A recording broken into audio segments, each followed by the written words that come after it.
Hello friends, welcome back to my channel. আশা করি তোমরা সকলে খুব ভালো আছো। তোমাদের আশীর্বাদে আমিও খুব ভালো আছি। আমার আরও একটি নতুন ভিডিওতে তোমাদের জানাই অনেক অনেক স্বাগত।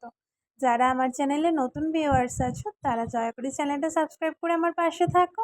আর ভিডিওটা ভালো লাগলে একটা লাইক কমেন্ট শেয়ার করে দিও। কিছুদিন আগে তোমাদের সাথে শেয়ার করেছিলাম আমরা যে গলিতে থাকি তার সামনে একটা পুজো আছে। মানে এটা কোনো বাঙালিদের পুজো নয়, এটা কানাডাদের পুজো। যেহেতু আমি কর্ণাটকে থাকি তাই এটা কানাডাদেরই পুজো।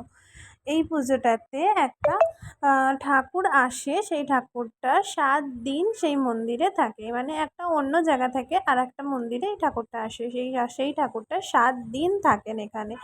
এই ঠাকুরটার নাম আমি আগের ভিডিওতে বলেছিলাম যে তোমাদের সাথে শেয়ার করব নেক্সট ভিডিওতে, তাই এই নেক্সট ভিডিওতে তোমাদের সাথে শেয়ার করছি। এই ঠাকুরটার নাম হচ্ছে আনাম্মা। মানে কানাডারা এই ঠাকুরটাকে আনাম্মা বলে। আমাদের